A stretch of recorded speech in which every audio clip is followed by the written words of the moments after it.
presence in my life.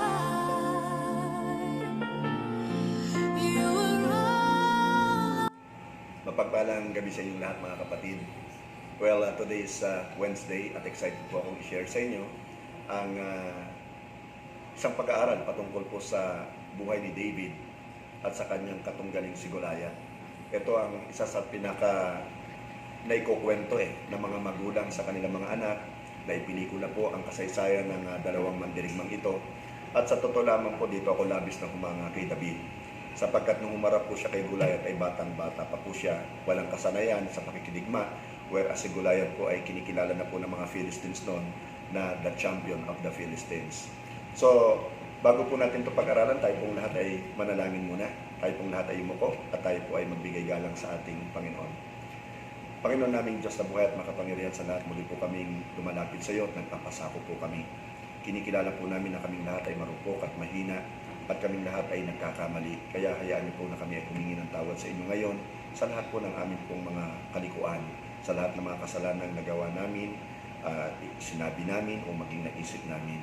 Ikaw po ang magpatawad sa amin. At kinikilala po namin na sapat ang dugo ng aming Panginoong Jesucristo para sa aming kapatawaran. Salamat po, Blessed Holy Spirit, kinikilala ka po namin.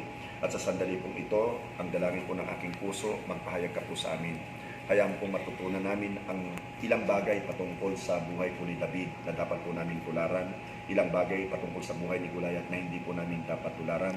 Mga bagay-bagay patungkol po, Panginoon, sa mga naging attitude ni Saul at maging Panginoon ng kampo ng Israel na hindi po namin dapat ding tularan.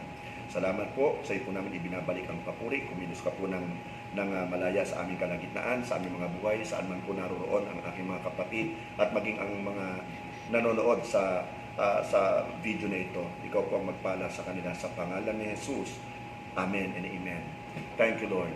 So, mag-aaral po tayo at medyo mahaba po actually ang babasahin ko sa inyo. The whole chapter of 1 Samuel 17. Mula po sa verse 1 hanggang sa verse 58. Pero bago ka tumalikod, please naman, ay wala ka namang ibang pupuntahan, hindi ka makakalabas ng bahay, di ba? So, you might as well listen to this message of the Lord for your life. At alam kong meron ka matututunan dito. Total, yung iba sa atin, sa totoo lamang, aminin man o hindi, nakakapagbabad na ngayon sa panonood ng K-drama. Inaabot na nga ng madaling araw or the following morning, wala pang ang kainan yun.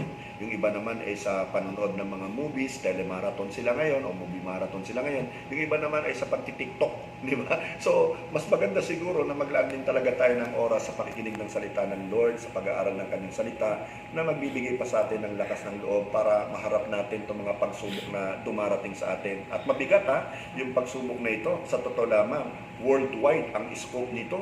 Sa totoo lang, hindi ito problema ng isa lamang community o barangay, kundi problema na ito ng buong mundo.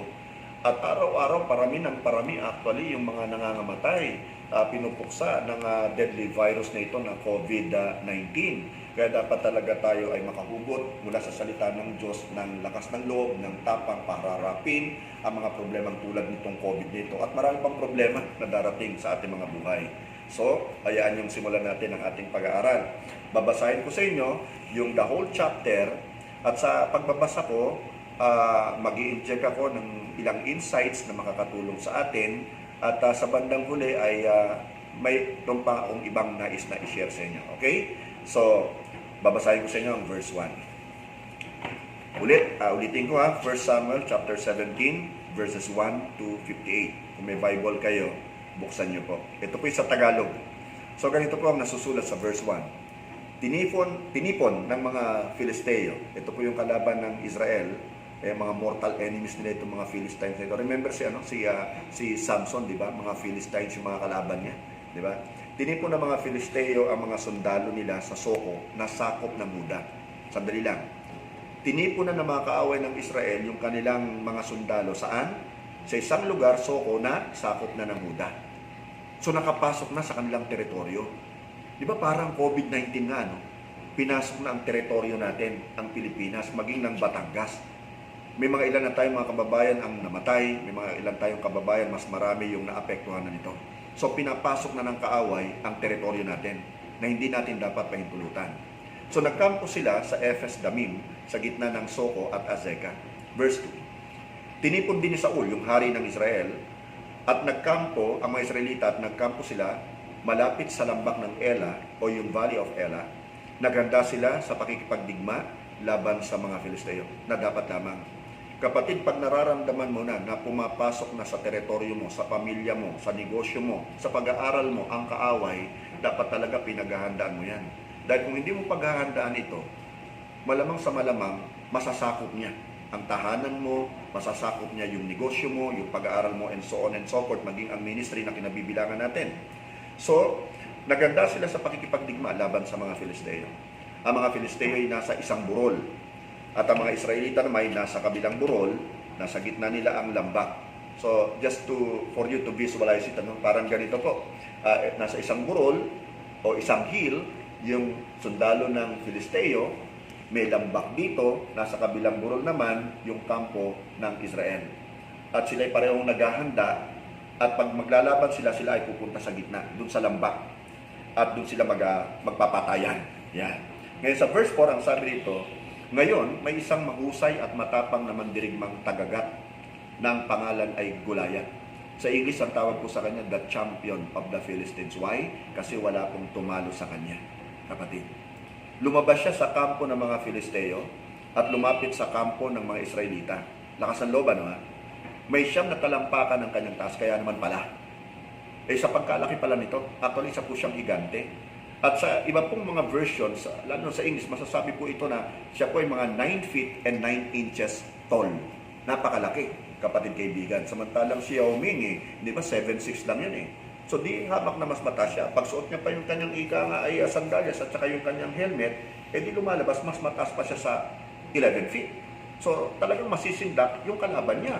Sino to kakalabanan ito? Siguro baka hanggang bewang lang po sila. Now anyway, anong sabi dito? Tanso ang helmet niya at tansurin ang kanyang panangga sa dibdib na tumitimbang ng 60 kilos. Sandali lamang ha, tama yung narinig nyo, 60 kilos. Imagine nito ha, yung kanyang panangga sa dibdib niya, yung magpoprotekta sa puso niya, at saka sa mga laman loob niya, ay 60 kilos ang bigat. So gano'n kaya kakapal yun? Kapatid, ang isang kaban ng bigas, yan po ay nasa 50 kilos. Kaya nga ngayon po, inahati nila 25 kilos na lang eh. Nung isang araw po, bumili ako ng bigas namin, 10 kilos lang po. Mula po dito malapit sa likod ng Bay Mall, papunta po doon sa bahay namin, naglakad lang po ako. Nagulat ako, 10 kilos lang, pinagpawisan ako, sumakit yung likod ko eh. Ay ano pa kaya itong si Goliath na 60 kilos, yung panangga niya lang sa dibdib niya, yung bigat na yun ha. Makikipag-away siya, dapat maging mabilis siya, di ba? Now, ganun katindi itong si Goliath, malakas talaga siyang manindak. So, verse 6 ang sabi, tansurin ang nakabalot sa kanyang binti at hita. So balot na balot siya, hindi lang sa pangitaas niyang katawan, kundi maging sa binti at hita, at may tansong sibat na nakasukbit sa kanyang balikat. Ang hawakan naman ng kanyang sibat ay mabigat at makapal. Ang dulo nito ay tumitimbang ng 7 kilo. Now imagine mo na naman ito, kapatid. Imagine mo, di ba? Yung hinahawakan niyang sibat, mabigat at makapal, tapos yung dulo pa lamang nito ay tumitimbang ng 7 kilo. Gaano kabigat yun? Ibabato niya yun, panibat yun eh. Di ba? Binabato usually ang sibat eh. So gaano siya kalakas? Talagang malakas siya. Nasa unahan naman niya ang tagapagdala ng kanyang kalasan o yung kanyang ika nga shield. Nasa kanyang unahan. May tagabitbit siya nun. Ang ibig sabihin, sa sobrang ng bigat ng kanyang dala, meron pang tagapagdala ng kanyang shield na gagamitin niya lamang sa mismong pakikipaglaban niya. Sa verse 8, ang sabi dito, huminto si Goliath at sumigaw sa mga Israelita. Ito na naman tayo, di ba? Na-imagine ko eh. Isang 10 feet tall na tao o higante, sisigaw. So gaano kaya kalakas ang boses nito? So siguro talagang mahihintakutan ng sino mang makakarinig nito. Parang bulog marahil ang boses nito, di ba? So malaki na naman itong panggulat sa mga kalaban. Kaya nga sa una pa lang, pagkita pa lamang, talo na kagad ng kalaban eh. Kasi makikita kagad nila, paano ko tatalunin ito? Di ba? So, nandun na kagad yung panindak ng kaaway. At sa totoo lamang po, si Satanas, kadalasan ito talagang gagamit siya ng mga malalaking bagay tulad halimbawa ng mga hurricane, tulad halimbawa ng malalakas na lindol, tulad halimbawa ng ika nga ay mga higante na tulad nitong si Goliath para sindakin talaga maging yung mga anak ng Diyos. Pag nahintakutan na kasi tayo, parang talo na rin tayo. Kasi napanghihinaan kagad tayo ng loob. So, yun ang kanilang kalaban. So, sumigaw siya. Anong sinigaw niya? kailangan nyo pa ba ng buong hukbo para makipaglaban? Lakas talaga ng loob nito, di ba? Ako ang Filisteo at kayo ang mga utusan ni Saul. So dito, minamaliit niya na talaga yung mga kalaban ng mga Israelita. Hindi niya binabanggit na sila ay mga lingkod ng Panginoon o sundalo ng Diyos na buhay, kung hindi mga utusan lamang sila ni Saul. So pinakikita kagad ni Goliath na maliit ang pagkilala niya sa mga kalaban niya. So yun ang ginagawa minsan ng kalaban sa atin. Pinakikita yung ating kahinaan, pinakikita yung ating limitasyon. Now, ano pang sinabi niya? Pumili na lang kayo ng isang taong kakatawan sa inyo na lalaban sa akin. So naghahamon na siya na ngayon ng one-on-one na lang. Ako at kung sino yung champion nyo, ilaban nyo sa akin. Grabe, no ha? Ano kaya pakiramdam ng mga sundalo ni Saul? Ano kaya ang pakiramdam ni Saul? Sa totoo lamang, na libo-libo ang napatay. Kaya nga po siya ay naging hari at marami talaga yung kumilala at humanga sa kanya. Ano kaya naramdaman nila noon? Na nagsabi si Goliath na, mamili kayo ng inyong katawan na lalaban sa akin. Tapos ang sabi niya pa sa verse 9, kung mapapatay niya ako, magpapaalipin kami sa inyo. Ito na yung kondisyon niya. Pero, kung mapapatay ko siya, magpapaalipin kayo at maglilingkod sa amin. Eh kung alam mo halimbawa yung kahinaan mo at minimeros ka ng kalaban mo, natatakot ka na, sobrang nga yung takot mo eh. Ano pa kaya yung lakas ng loob mo na para harapin siya? Di ba? So, ngayon, ang sabi pa niya, hinahamon ko kayo. Papuntahin nyo rito ang makikipaglaban sa akin. Tandaan nyo ha, isinisigaw niya ito. Nang marinig ito ni Saul at ng mga Israelita sa verse 11, ano nangyari? Natakot sila ng gusto. So yun talaga actually yung ina-unleash eh. Pinakakawalan ni Satan eh. Maging sa mga anak ng Diyos eh. Yung matakot tayo na gusto. Sabi mo sa katabi mo, huwag kang papayag. Sabi mo sa katabi mo, huwag kang papayag. Sabi mo sa sarili mo, huwag kang papayag. Kasi nga pag binalot na tayo ng takot, tapos na tayo. Tapos na tayo. Talo na tayo. By default, talo na tayo. Now, listen to this. Ano pang sinabi dito? Sa verse 12. Ngayon, biglang sumegway. Actually, yung author ng 1 Samuel, chapter 17, di ba? So, nakita na, balot na ng takot yung kampo ng Israel. Pagkatapos, biglang sinabi sa verse 12, naghamon na si Goliath. Ang sabi, ngayon, may anak si Jesse na nagngangalang David. Out of nowhere, out of the blue, biglang sumingit na merong anak si Jesse na nagngangalang David. Si Jesse ay taga Bethlehem. Pinakilala ang lugar ng Bethlehem, kung saan alam naman natin ipinanganak ang ating Panginoong Diyos, di ba? Ang ating Panginoong Jesucristo. Doon siya nagkatawang tao. Na mula sa lahi ni Ephraim, sa lupain ng Huda. Matanda na si Jesse ng mga panahon yun. May 8 siyang anak na lalaki. Ang 3 nakatatanda ay sumama kay Saul sa digmaan. So nandudod sa digmaan, yung 3. Ang panganay na si Eliab, ang sumunod ay si Abinadab, at si Shammah naman ang pangatlo. Okay. So, verse 14 says, si David ang bunso sa magkakapatid, habang kasama ni Saul sa digmaan ang 3. Sino yung 3? Nakapatid niya, si Eliab, si Abinadab, at saka si Shammah.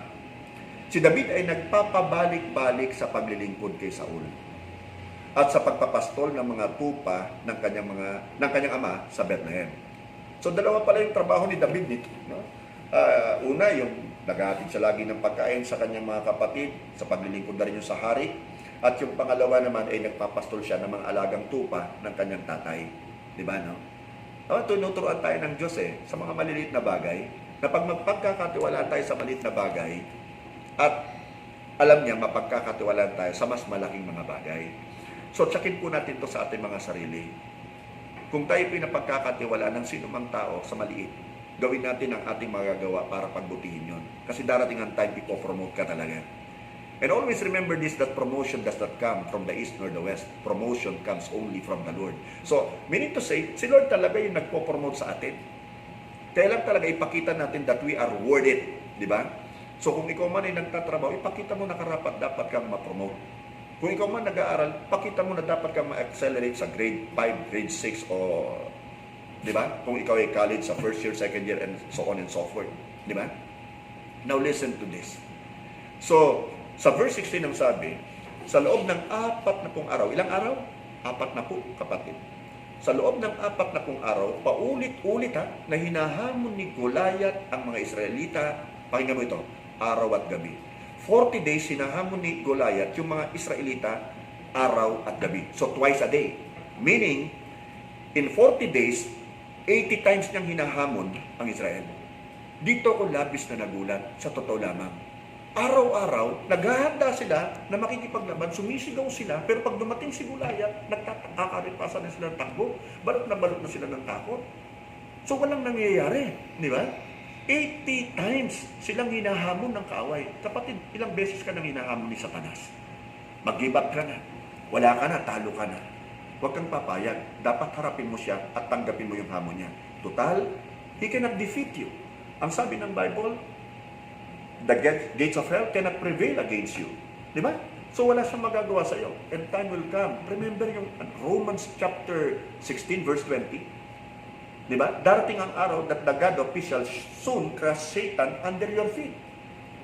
Ano rin sinabi ng Luke 10:19? He has given us authority to what?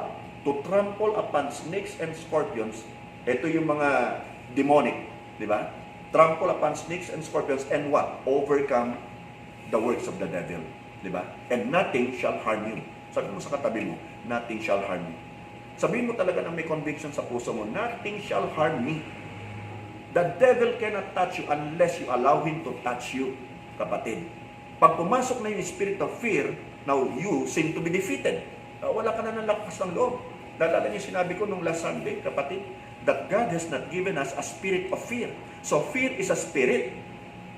He has not given us a spirit of fear. So kung hindi spirit of fear ang binigay sa atin, ang binigay niya sa atin? Ang continuation ng verse na yon, but of power and of love and a sound mind. So yung binigay na spirit ng Lord sa atin is the power. At magkakaroon tayo ng power once the Holy Ghost comes upon us. Tama? Di ba? Okay? So nasa atin na yung power ng Lord at saka yung love.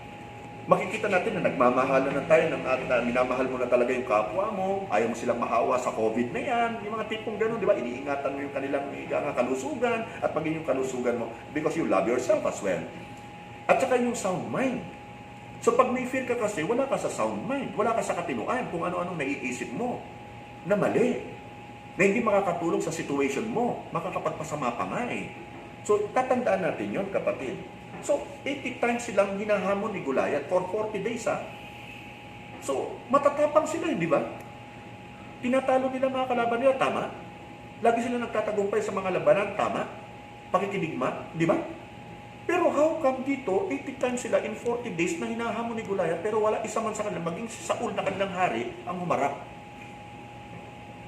Bakit kaya? Napunta na sa isip kaya nila yung tagumpay na kaya tayo nagtagumpay kasi malakas tayo. Nakalimutan nila ang ating Panginoong Diyos na nagbigay sa kanila ng tagumpay. Di ba? Yun ang malungkot dito eh. Pero verse 17 says, isang araw, eto na, isang araw sinabi ni Jesse kay David, anak, dalhin mo agad itong kalahating sako ng binusang trigo at 10 pirasong tinapay sa mga kapatid mo na nasa kampo. Dalhin mo rin itong 10 pirasong keso sa pinuno ng hukbo. Natawa ako doon eh, sa totoo lang. Kamustahin mo rin ang kalagayan ng mga kapatid mo roon. At sa pagbalik mo rito, magdala ka ng katunayan na mabuti ang kalagayan nila. Bakit ako natawa? Kasi para sa akin, normal lang eh. Nasabihin niya, dalhin mo to ha, bigay mo to sa mga kapatid mo, itong mga tinapay na ito ha. Pero nung naidagdag pa eh, sa verse 18, dalhin mo rin itong 10 pirasong keso. Para kanino? Yung 10 pirasong keso sa pinuno ng hukbo.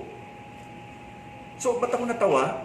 Di ba parang lumalabas na, bigyan mo sa mga kapatid mo ha. Normal lang yun, tatay ako eh, di ba? Bigyan mo sa mga kapatid mo para magkaroon sila ng lakas, para mabusog sila, para hindi sila mahilo sa labanan. Pero nung sabihin na, bigyan mo tawag dito, ng keso, yung pinuno, di ba 10 pirasong keso sa pinuno ng hukbo, doon ako natawa eh. Bakit? Kasi parang naglalagay yung tatay.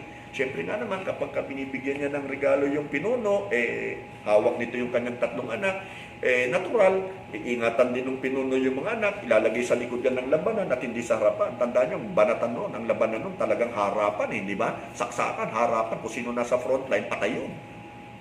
Tama?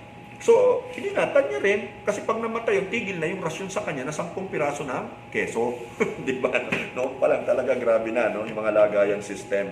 Anyway, so ano ngayon dito, kapatid, ang sinasabi? Tayong mga kabataan, anong ibig sabihin nito? Pag inutusan tayo ng ating mga magulang, please naman, sumunod tayo. Huwag yung ang haba-haba ng mga nguso natin at parang hirap na hirap tayong sumunod. Di ba? Padabog pa tayo, minsan umaamil pa tayo, minsan nagsasalita pa tayo ng patalikod sa mga magulang natin. Huwag naman ganun. Sumunod lang tayo. Lalo pa kung alam natin na yung inuutos naman sa atin ay makakabuti naman sa atin. Di ba? At nagbibigay tayo ng paggalang sa kanila. Hindi yung inuutosan tayo, nanonood ka kasi ng K-drama. Nagtitiktok ka kasi, nag-EML ka kasi, ayaw mong sumunod, ayaw mong maistorbo. Kapatid, sa pagsunod natin sa ating mga magulang at pagbibigay natin ng galang sa ating mga magulang, baka hindi mo napapansin, baka talagang nire-reposition ka ng Lord para makarating ka doon sa God-given destiny mo. Di ba? And don't forget this, nakikipag-usap ako ngayon sa mga kabataan natin at maging sa mga iba pang kabataan nakikinig po sa akin ngayon na marahil hindi umattend sa church dito. Don't forget this. Nagbigay ng 10 utos ang Panginoon sa atin. Yung unang 4, actually patungkol sa Kanya. Yung panlima, patungkol nito sa mga magulang natin. And this is the only commandment with a promise. Yung pang-6 hanggang sa pang-10, patungkol na ito sa ibang tao. Okay? So yun nasa gitna yung pang-5 patungkol sa ating mga magulang. And let me quote you what is written in the book of Exodus chapter 20 verse 12. Igalang nyo ang inyong ama't ina para mabuhay kayo ng matagal sa lupaing ibinibigay ko sa inyo. So long life ang katumbas ng pagsunod natin sa ating mga magulang. Tama? At kung kakalimutan ito, isang araw baka maging magulang ka din. What you sow is what you reap. Di ba? Baka magulat ka na lalapastanganin ka rin ng iyong mga anak, hindi ka rin nila susundin. At huwag ka magtaka. Kasi what you sow is what you reap. Now, balik tayo sa pag-aaral natin. Verse 19. Naroon sila ngayon sa lambak ng Ela at nakikipaglaban sa mga Filisteo kasama ni Saul at ng iba pang mga Israelita. Okay? Kaya kinabukasan, madaling araw pa lang ay bumangon na si David at inihanda ang mga pagkain dadalhin niya. Iniwan niya ang mga tupa sa isang pastol. So, i-delegate niya yung pangangalaga sa tupa ng kanyang ama, at siya'y umalis ayon sa iniutos ni Jesse. Nang dumating siya sa kampo ng mga Israelita, palabas na ang mga sundalong nagsisigawan para makipaglaban. Wow, pinalalakas nila yung loob nila. Di ba? Talagang parang sa basketball din yan eh. Pag nanonood kayo ng NBA, di ba? Bago maglaban, sumisigaw talaga yung mga players eh. Diba? Bakit? Para maalis yung takot, maalis yung nervyos at magkaroon ng lakas ng loob. Ganun talaga yan eh. Mga war cry, kumbaga. Ngayon, nasaan na tayo? Sa verse 21. Anong sabi dito? Maya-maya, magkaharap na ang mga Israelita at mga Filisteo na handa na maglaban. Okay, nagharap na sila. So, yung sa isang burol, nandoon yung mga Israelita, nasa kabilang burol, nandoon yung mga Filisteo, maglalaban sila doon sa Valley of Ela. Okay. Ano ngayon ang nangyari? Verse 21. Maya-maya, magkaharap na nga ang mga Israelita at mga Pilisteo na handa ng maglaban. Iniwan ni David ang mga daladala niya sa tagapag-asikaso ng mga kailangan ng hukbo at tumakbo siya sa lugar ng labanan at kinumusta ang mga kapatid niya. So makikita mo dito talaga yung puso din ni David. Alam niyang haharap na sa labanan, patayan ang kanyang mga kapatid. Alam niya kung ano yung binili ng tatay niya sa kanya, kamustahin mo mga kapatid mo. So bago pa man ng labanan, tinakbo niya na yung mga kapatid niya para kanyang kamustahin. So habang kinakausap niya sila, lumabas si Goliath. Ito na po ngayon. Lumabas si Goliath, ang kontrabida. Ang mahusay na mandirigma na tagagat. At pumunta sa unahan ng mga Filisteo. Diba? Eh, siya yung champion, natural. Dapat siya ang makilala eh. At hinamon na naman niya ang mga Israelita. Ito na ngayon. Narinig ito ni David. The difference maker. Enter na sa eksena. Ipinarinig sa kanya ng kaaway yung hamon. Binuli na naman ni Goliath at tinakot na naman ni Goliath ang mga Israelita. Pero, narinig ito ni David. Palalampasin kaya niya? Sundan natin. So sa verse 24, sinasabi dito, nang makita ng mga Israelita si Goliath, nagtakbuhan sila sa sobrang takot. Imaginin mo ito. Mga sundalong sanay na sanay sa digmaan, pero nang makita lang si Goliath, sa sobrang takot, nagtakbuhan na, umayaw na. So magaling lang sila sa salita. Magaling lang silang sumigaw. Pero kapag harapan ng labanan, nawawala na sila sa eksena. Alam mo, malungkot sa totoo lamang, may mga Kristiyanong ganun eh. May mga leaders na ganun eh. Na kapag ka gumagawa ng project, nagsisimula ang project, matatapang. Pero kapag ka nagkaroon na ng konting problema, lumalaki na, parang malagulayat na ang tingin nila. Umaayaw na. Hindi na sumasama sa project, hindi na sumasama sa labanan. Dapat huwag tayong matatakot. Hindi tayo bibigyan ng Diyos ng isang gawain na alam niyang hindi natin kaya. At dahil kilala niya tayo, alam niyang limitasyon natin, basta tayo mag-o-obey lang, susunod lang tayo, mangyayari kung anong gustong mangyari ng Panginoon para sa ating lahat. Magpakatapang lang tayo. Now, sa verse 25, ang sabi rito, nag-usap-usap sila.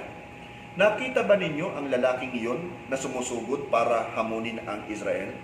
Teka muna, sino nag-usap-usap dito? Sila rin ang mga sundalo ng Israel. Naalala ko dito, alam mo, yung mga nanonood ng sine, iisang pelikula pinanood nila, paglabas ng sinehan, sila rin yung nagkukwentuhan. Di ba, no? Nakakatawa eh. So nag-usap-usap sila, nakita ba ninyo ang lalaking iyon na sumusugod para hamunin ang Israel? Bibigyan ng hari ng malaking gantimpala ang sinumang makakapatay sa kanya. Hindi lang yan. Ibibigay pa niya ito para maging asawa ang isa sa mga anak niyang babae. At ang buo niyang sambahayan ay hindi na magbabayad ng buwis sa Israel. So merong reward na pinag-uusapan dito para sa sinumang taong makakapatay kay Goliath. Narinig ba ninyo? Pero yung nagsasalita mismo, siguradong narinig niya. Pero ipinapasa niya actually yung gawain sa ibang tao. Minsan ganun din tayo eh, di ba? Alam nga natin kung ano dapat gawin. Magaling tayo mag-suggest, pero tayo mismo, hindi natin ina-actionan kung ano yung alam natin. Gusto natin ipasa na lang sa iba, sila na lang ang gumawa. Which is sad, di ba? So, anyway, may pangako pa na pati magulang hindi na magbabayad ng buwis. Pati yung isa sa mga anak ni Haring Saul ay ibibigay sa kanya para kanyang maging asawa. At meron ding actually malaking gantimpala. Sa verse 26, ang sabi dito, nagtanong si David sa mga taong nakatayo malapit sa kanya. So narinig ito ni David, di ba? At curious siya, sino ba ito? Sino ba ito? So ang tanong niya ganito, sino ba ang Filisteyong iyon na hindi nakakakilala sa Diyos, na humahamon sa mga sundalo, pakinggan mo ito mabuti ng buhay na Diyos? So si David, iba ang pagtingin niya sa sundalo ng Israel. Sundalo ng buhay na Diyos. Si Goliath ang pagtingin niya, mga utosan ni Saul, yung mga sundalo. Big difference, di ba? So dito, ipinakikita ni David na kumikilala talaga siya sa isang Diyos na buhay. Whereas ang mga Israelita, ang tingin na rin nila ngayon sa kanilang mga sarili, mga utosan na lamang ni Saul. Naalala ko na naman dito, actually, yung mga spies na sinugo ni Moses papunta sa Promised Land Dalawa sa kanila, si Joshua at si Caleb. Nakita nila yung higante, pero nakita nila mas malaki ang Diyos nila kumpara sa mga higante o problema. Whereas yung 10, ang nakita nila yung laki ng problema nila. Nakalimutan nila na mas malaki ang Diyos nila.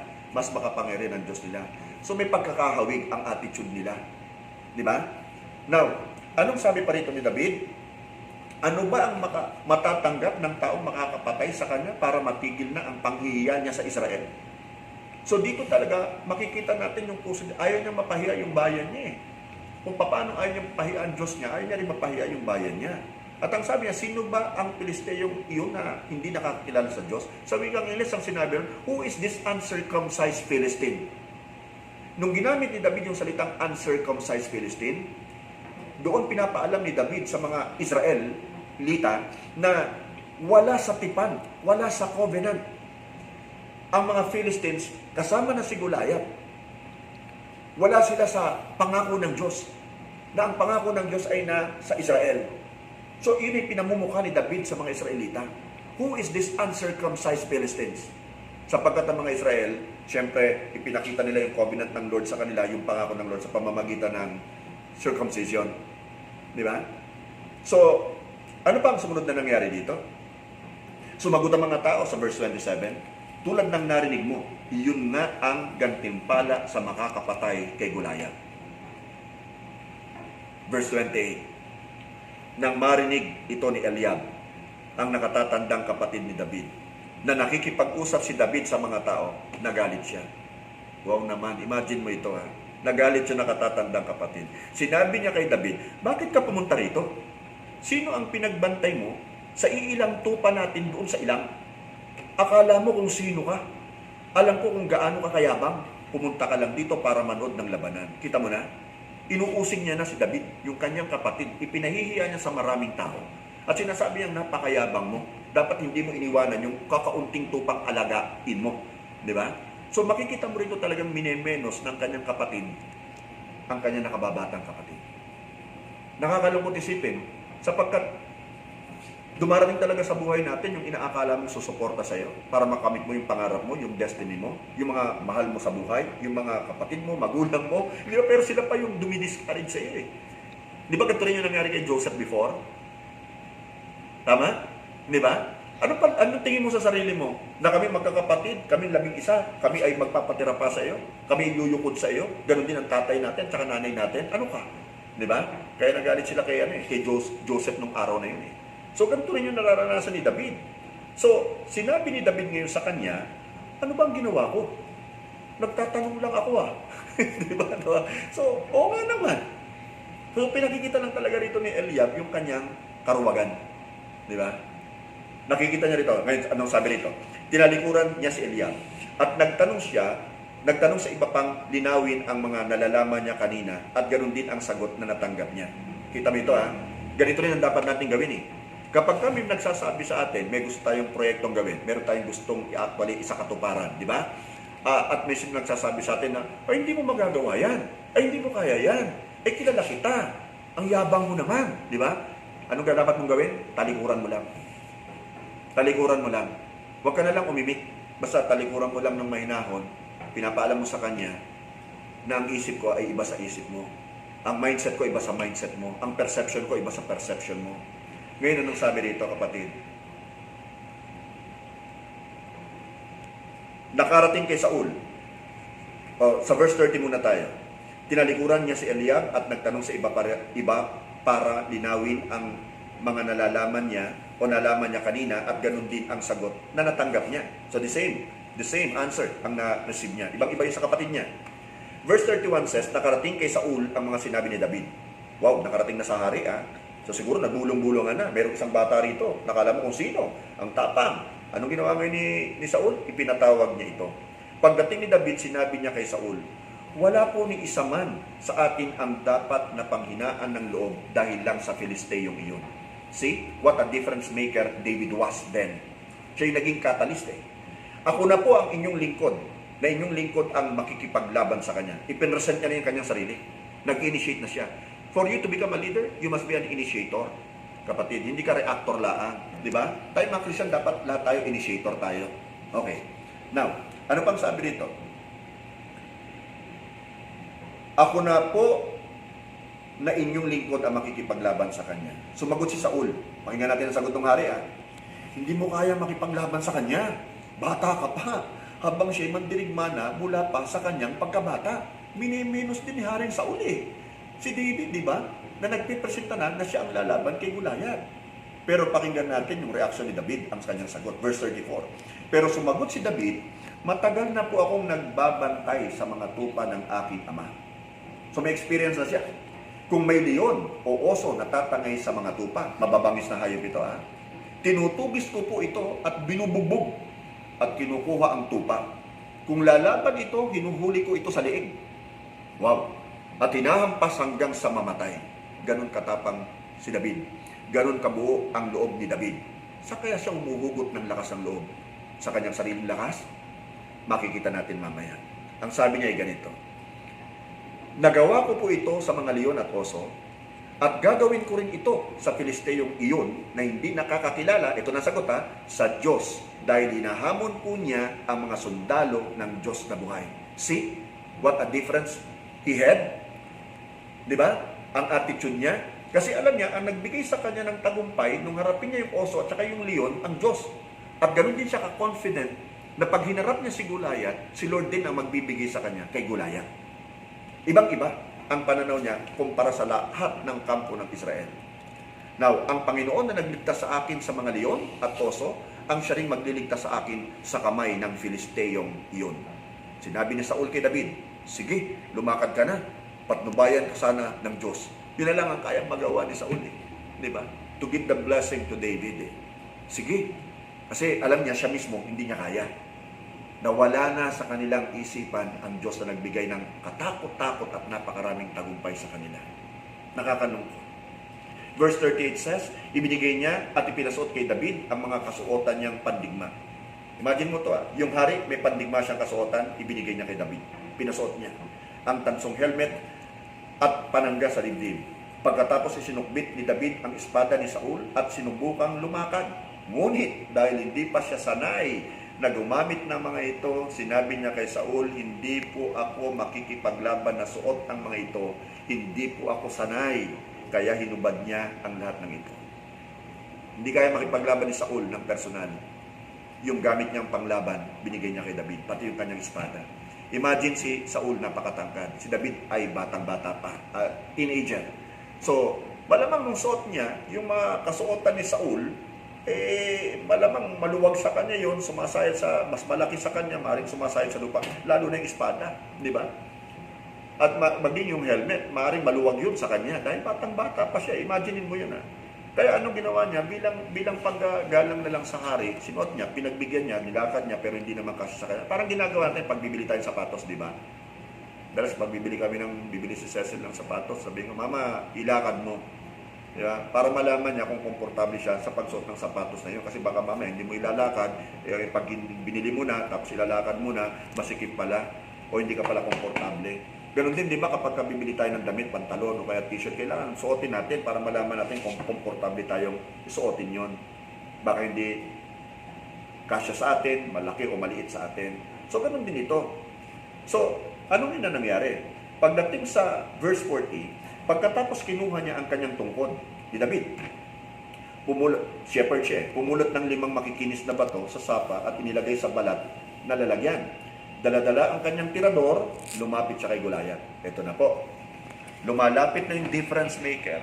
Lumalapit na ang lingkod ng ating Panginoon sa kontrabidang si Goliath. Di ba? Okay. So, ano ngayon ang nangyari? Verse 41. Lumapit si Goliath kay David na pinangungunahan ng tagapagdala niya ng armas. Verse 42. Nang makita niyang binatilyo lamang si David, hindi pa nga binata, binatilyo pa lang magandang lalaki at may mamula-mulang pisngi, hinamak niya ito. So lumalabas kasi, ang isang mandirigma ay hindi makakitaan talaga ng gandang lalaki yan at saka pamumula ng pisngi, di ba? Sigurado yan ay babad sa sikat ng araw May sunburn na yan, nangitim na yan di ba? Pero nakita niya, hindi to mandirigma. Yan ang iniisip niya. Kaya sinabi niya kay David sa verse 43, aso ba ako at patpat yung dala-dala mo? At isinumpa niya si David sa ngalan ng kanyang mga Diyos. Meron din palang dalang Diyos itong si Goliath. So makikita natin dito talaga mga kapatid na ang battle ay spiritual. For we wrestle not against flesh and blood. Di ba? But against principalities and powers and rulers of the air. Spiritual ang labanan natin. Our weapons are not carnal but mighty through God. Okay. So anyway, ano pa nangyari? Sinabi niya kay David, aso ba ako at patpat yung daladala mo? At isinumpa niya si David sa ngalan ng kanyang mga Diyos. Sinabi pa niya, lumapit ka rito at ipapakain ko ang bangkay mo sa mga ibon at sa mababangis na hayop. What a threat. Diba? Nambubuli na naman, nananakot na naman, naninindak lang. Yan lang ang gawa ni Satan manindak. Diba? Remember? Anong tawag sa kanya ng Bible?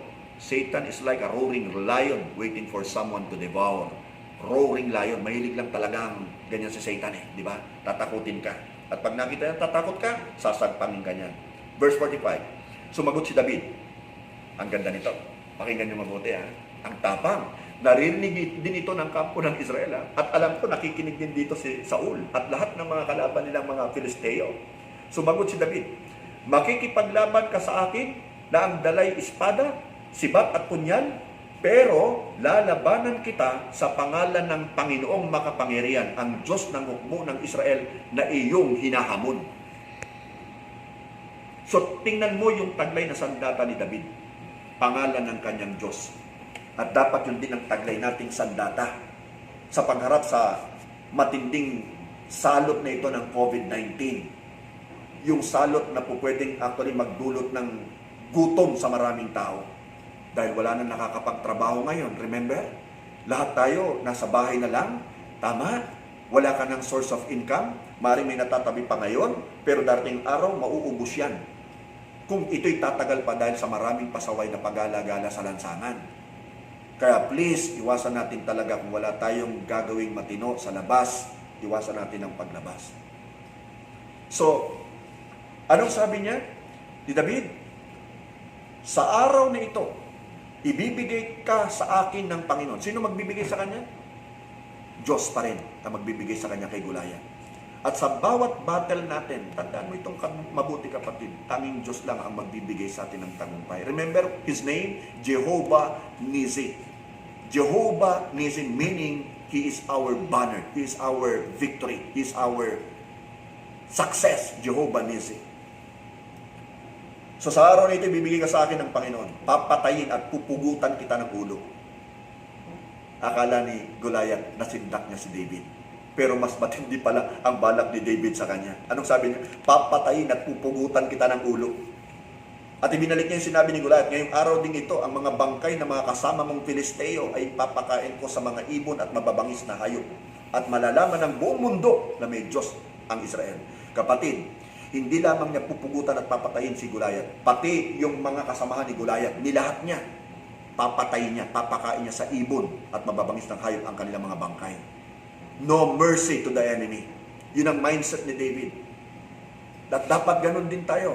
Sa ginagawa ng kaaway sa atin, sinisino lamang tayo without even realizing na tayo anak ng Diyos na buhay, and even without you realizing that also, na ikaw ay anak ng Diyos na buhay.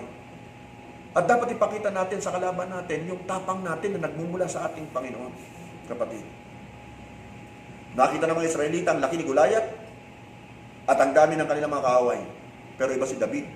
Ibang nakita niya. Ang nakita niya ang laki ng kanyang Diyos at ng kanyang kapangyarihan. Lakas ng kanyang kapangyarihan. Now verse 47, ang sabi dito, malalaman ng lahat ng nagkakatipon dito na kayang iligtas ng Panginoon ang kanyang bayan. For everyone to hear, everybody to hear, kahit na walang espada o sibat. Pakinggan dito, sapagkat ang Panginoon ang makikipaglaban at ibibigay niya kayong lahat sa amin. Wow! Diba? Grabe yung confidence niya. His confidence is in the Lord. Some trust in chariots, some trust in horses, but his confidence and our confidence should be in the Lord, our God. Siya ang the captain of the Lord of hosts. Siya yung makikidigma para sa atin. The battle does not belong to you, the battle belongs to the Lord. What else? Habang lumalapit si Goliath sa kanya, pakinggan mo ito ha, habang lumalapit si Goliath sa kanya, patakbo naman siyang sinalubong ni David. Nakita mo? Hindi nagpatumpik-tumpik si David. Hindi siya bumapang na lumalapit kay Goliath para atakihin ito. Hindi siya, kumbaga, naglalakad na parang naglalakad sa luneta para lumapit at labanan itong si Goliath. Patakbo naman siyang sinalubong ni David. Buwang loob, tapang, sigurado sa kanyang sarili. Kumuha siya ng bato sa kanyang lalagyan at tinirador sa noo si Goliath. Tumama ito at bumaon sa noo ni Goliath at natumba siya ng padapa sa lupa. Malaking kahiyan yun, kapatid. Kaya tinalo ni David si Goliath sa pamamagitan lang ng tirador at isang bato. Napatay niya si Goliath kahit wala siyang dalang espada.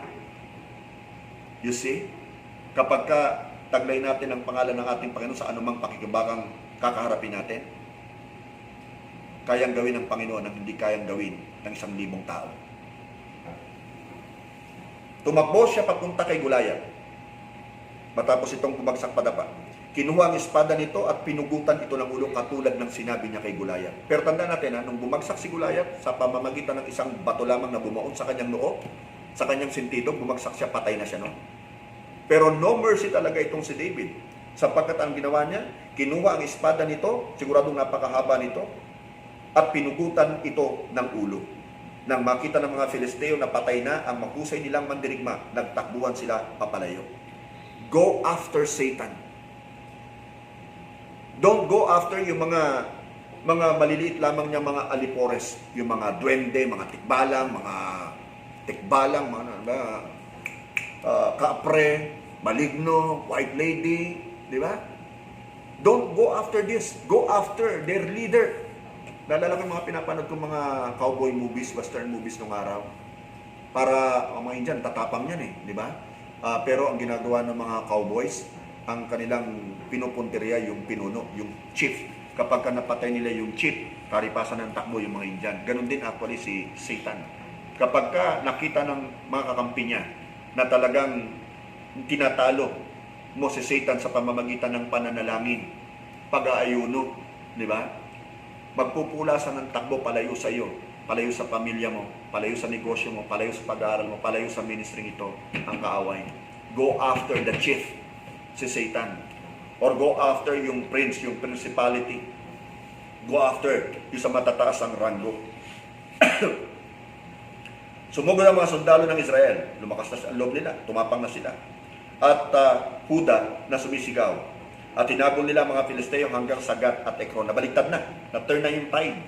Ngayon ang mga takot na yung mga Philistines.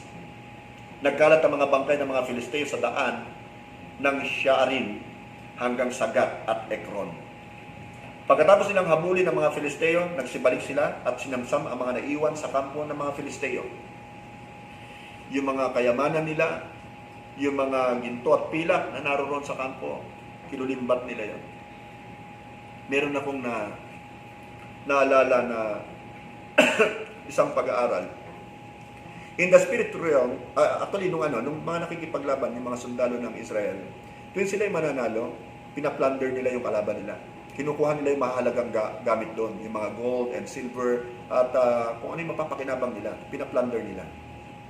At may nagsabi na in the spiritual realm, kapag ka napagtatagumpayan natin yung mga pakikibaka, itong mga spirits na ito, na gusto makapanakit sa atin, they have no choice. Magmamanifest muna. Sa spirit muna magsisimula, magmamanifest sa physical. Blessings will overflow, kapatid. After this bout with the enemy, with this plague, di ba? Blessings will overflow. Tandaan mo yan. O kaya huwag kang maghina ng loob. Fight lang, the good fight of faith. Lumuhod tayo. Now, sa Panginoon. Ano pang sabi rito, kapatid kaibigan?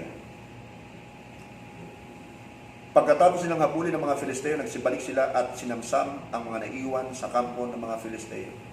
Dinala ni David ang ulo ni Goliath sa Jerusalem. Naisip ko ito bakit kailangan dalhin pa ni David yung ulo ni Goliath sa Jerusalem at inilagay sa kanyang tolda ang mga armas ni Goliath? Alam mo, agad na naisip ko na I believe ay binigay ng Lord sa akin. Ginawa niya itong trophy. Yung ulo ni Goliath at saka yung mga gamit ni Goliath, dilala niya sa tolda niya, ginawa niyang trophy.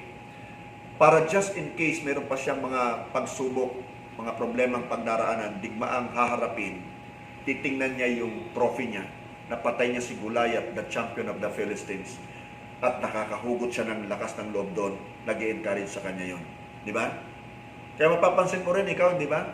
Sa pag-aaral mo, may mga medals ka na nakuha, may mga trophies ka halimbawa sa sports meet na sinalihan mo, tinatabi mo yun Di ba? Doon ka humuhugot kasi ng lakas kapag may panibago na namang labanan na haharapin. So, habang pinagmamasdan ni Saul si David na papalapit kay Goliath para makipaglaban, tinanong ni Saul si Abner na commander ng mga sundalo, Abner, kaninong anak ang binatilyong yan? Sumagot si Abner, hindi ko po alam, mahal na hari. Paano nga malalaman hindi nga may pagmalaki ng kanyang tatay at mga kapatid itong si David? So sinabi ni Saul, alamin mo kung kanino siyang anak. Verse 57, nang bumalik si David sa kampo nila matapos niyang mapatay si Goliath, dinala niya si Abner, siya ni Abner kay Saul. Bitbit pa niya ang ulo ni Goliath. Patunay na napatay niya itong lapastangang mandirigmang ito. Verse 58, ito na po yung last verse, tinanong siya ni Saul, kanino kang anak, binata? Noong una, binatilyo tingin niya, di ba? Pero ngayon, binata. Nabago ang pagtingin niya kay David. Parang ilang sandali lang from binatilyo naging binata. Sumagot si David, anak ko ako ng inyong lingkod na si Jesse na taga Bethlehem. At doon nagtatapos ang kwento, kapatid. Yung susunod dito na chapter actually is about naman yung love ni Jonathan kay David. Jonathan na anak ni Saul. But ang point ay ito, kapatid kaibigan, matindi yung ating kinakaharap ngayon. Pinagdadaanan natin ngayon. Without a doubt, napakatindi. Ngayon lang natin naranasan to. Buong mundo ang nakakaranas nito. At kung magiging mahina ang ating loob, tatalunin tayo ng kaaway. Always remember this, the battle is not yours. The battle belongs to God. Siya'y nagbibigay sa iyo ng tamang sandata, tamang weapons para harapin ang labanan ito. At lagi mong ilalagay ito sa iyong puso at isipan, the enemy cannot touch you. The devil cannot touch you. That's the promise of God. Diba? Greater is He that is in you than he that is of this world. And the Bible also assures us, if God is for us, who can be against us? We are destined for greatness. Always remember that. You are a child of the living God. We are children of the living God. At hindi niya tayo pababayaan. Hindi siya papayag na tayo ay magkulang. Hindi siya papayag na tayo ay maging talunan sa tingin ng kaaway, sa tingin ng mga tao sa sanlibutan. Ngayon, higit kailan pa man, dapat nating ipakita sa sanlibutan what we are made of. Kung ano yung genes na dumadaloy sa atin. Kung ano yung DNA na dumadaloy sa atin. You are the son, you are the daughter of the Most High God. And nothing, no one can touch you. Always remember that. Tumulad tayo kay David. Kumikilala sa Diyos na nagbigay sa kanya ng tagumpay. Huwag tayong tutulad doon sa mga pinili din ng Diyos. Pero sa totoo lamang, pinili din na hindi parangalan ng Diyos sa kanilang mga ginagawa. Kinalimutan ng Diyos sa mga pakikibakang kanilang kinakaharap. And what happened to them? Lahat sila natakot. It was good na si David ay naging difference maker. Hinarap niya ang kaaway, and because of that, lumakas din ang kanilang loob. Maaring sa tahanan nyo, sa pamilya nyo, lahat ay napanghihinaanan ng loob. Maaring ikaw yung David na itinalaga ng Diyos sa pamilya mo, na dapat magpakita ng tapang at lakas ng loob na harapin ang anumang mga pagsubok at mga kaaway na ina-unleash ni Satan to destroy your family. Huwag nating pahintulutan na tayo ay kutsa-kutsain lamang ng kaaway. Ipakita natin na tayo ay mga anak ng Diyos at tayo ay tagumpay. We are all overcomers at isasama tayo ng Diyos sa parada ng kanyang tagumpay. Wow! Di ba? So, ngayon tayo ay mag-pray na. Heavenly Father, kami po ay muling nagpapasalamat sa iyo pong itinuro sa amin. Salamat po, Diyos, sapagkat alam namin na meron kang hinihipok, meron kang kinakausap, meron kang pinagpapahayagan sa mga taong nakikinig sa aming video na ito. Lord, I thank you for the presence of your Holy Spirit here in this place, and I believe is also present in every home na nakikinig ng mensaheng ito. I pray, my Lord, that the blood of the Lamb be applied doon sa kanila pong mga doorpost at saka sa kanila pong Panginoong lintel. At huwag kang papayag, Panginoon, na makapasok nga po yung kaaway, yung mamumuksa. We continue to declare that our family is COVID-free. I declare that my family is COVID-free. I am COVID-free. This nation will be COVID-free. Just teach us, my Lord, to bow down before you and realize that you are the God who healeth us.